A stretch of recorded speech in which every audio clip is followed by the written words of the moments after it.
I put a message out to the Mrs. Plant community on Facebook and asked if anybody was interested in following along with me as I do a 3 to 5 day water fast. And I got several people who are interested in knowing about what I'm doing. So that's why I'm documenting this process.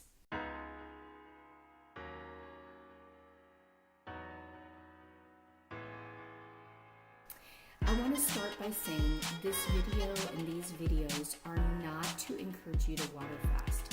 They're just to document my water fast. I have permission from my doctor to do 3 to 5 day water fasts. They helped with resetting my body for type 2 diabetes. And also I have experience doing this, so I know what my body can handle. So please understand that this is documenting my experience and not encouraging you to do this. If this is something you're interested in doing, you need to do a lot more research and you need to speak to your doctor before doing so. Whenever I do a water fast, I always prepare my brain for this well in advance. I make a decision that it's time. Usually I can feel when I want to do this or when my body needs this.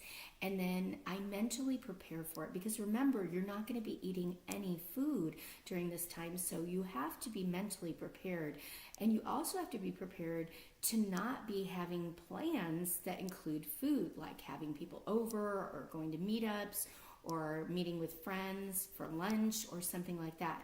So this particular week, I had an empty week. I also felt like I have too much sodium in my body right now, that I've had too many things with salt. I've salted too many dishes, and so I felt like my body was really in need of this. Actually, my blood sugar is really good right now, and it has been ever since I've made water fasting a practice about 3 times a year. But I like to reset it, blow all the glucose out of my system, and kind of start back over. So my main reason this time is to just cleanse my body of sodium and maybe get back to trying to include less sodium in my diet, and also just to do a reset on my system for my diabetes. So in preparation, one of the things I always do is I go to the store and I buy distilled water. So this is the water that I drink. I don't over drink the water. I don't drink gallons a day. You know, you're supposed to drink about 2 quarts a day. So I just drink when I'm thirsty. I try to just pay attention to when I'm thirsty. I don't just try to gulp this down all day long. That said, I have to make sure that I'm fully hydrated, because this is the only food, so to speak, that's going in my body. So why distilled water? Distilled water doesn't contain anything else in it, so it doesn't trick your body into believing that you need to eat or to give it hunger signals. So this helps to drink distilled water. The second thing that I always have on hand is my diabetes kit, which this includes my glucose monitor and a log, etc. Because I usually take my blood sugar the first day or so, maybe like every 3 hours, and then as the days go on, I usually take it every 2 hours, because I'm wanting to make sure that my blood sugar doesn't go too low or that I don't have any weird readings. Third thing that I do, and I don't take this, maybe 2-3 times a day, but is to take my blood pressure. I don't have high blood pressure or low blood pressure, but when you're doing something different with your body, it's really important to check blood pressure, because it is possible for blood pressure to go really low when you're doing a water fast. So I make sure that I'm checking my blood pressure and that it's in the normal range. Another thing that you have to prepare for is the mental part of this. How are you going to feel when other people are eating? It's hard for me when my family is eating, or when I have to prepare food for somebody else during this time. And right now, it's just me and my husband, which is good, and he's a great cook, so he can cook for himself. But I went to the store in advance and bought a bunch of things for him that he can put together during these days, so that I don't feel like I have to be in the kitchen all the time. That said, not being in the kitchen is really weird for me, because I'm always in the kitchen. And that's what I love to do. I love to cook. And so being out of the kitchen is uncomfortable for me. It makes me feel less important, I guess you might say, because that's where my skill and my talent lies.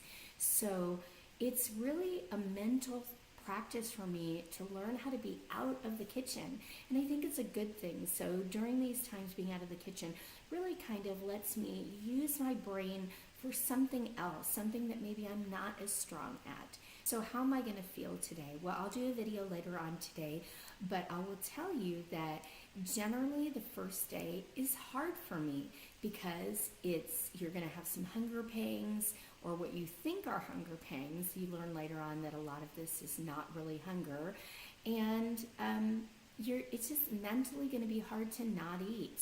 So what happens to the body? Well, in about 48 hours, I'm actually going to stop feeling any physical hunger. So that's really a good thing.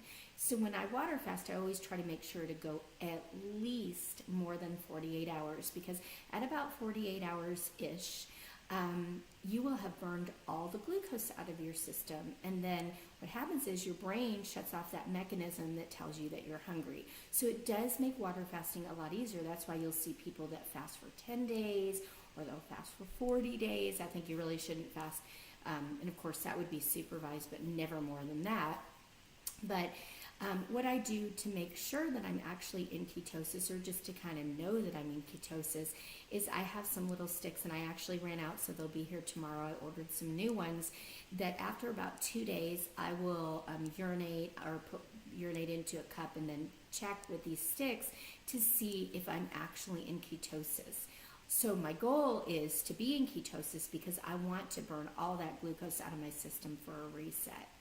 And that's one thing. Also, during that time, any sodium, extra sodium that's in my body that I don't need, that's also going to be urinated out. People with serious health conditions, doing a supervised fast is awesome. You can go to the True North Clinic in California, and you can do a 10-day to 3-week water fast with them, maybe even longer, but to get rid of serious issues like eczema or diabetes, or I don't know, there's all kinds of things. People go when they have cancer. But for somebody like me, I really don't need a long water fast to actually reset my body. I've found that if I do a 3 to 5 day water fast, and I say 3 to 5 days because I never know how many days I'm going to do it. It all depends on how I feel and my blood sugar levels. Every time I've done it before, I've been able to go longer, but the last time I did it, weirdly enough, my blood sugar went down into the 60s, which that had never happened before. And the reason probably was that I was eating so clean before I did my race, and my blood sugar was really low and really nice because I was eating clean and exercising. And so all of that in combination, when I started doing the water fast, I think it was too much. It was almost like I was over medicating, and so my blood sugar got too low and I really had to quit. I couldn't keep doing it. But I don't feel like that's going to be the case this time because honestly, I haven't been eating so clean like I was back then, meaning that I have gone out to eat with my family. I had my son and my other son here some this summer, and so we did a lot of things. And so I think that actually I'm going to be fine this time, and I may be able to go longer. It just depends on what happens. A lot of people do water fasting for weight loss. It's completely not the reason to do it. You are not actually going to lose weight and keep it off. It's to do it for other health conditions that benefit from water fasting. So this is the beginning of day 1. I'll be back to share more.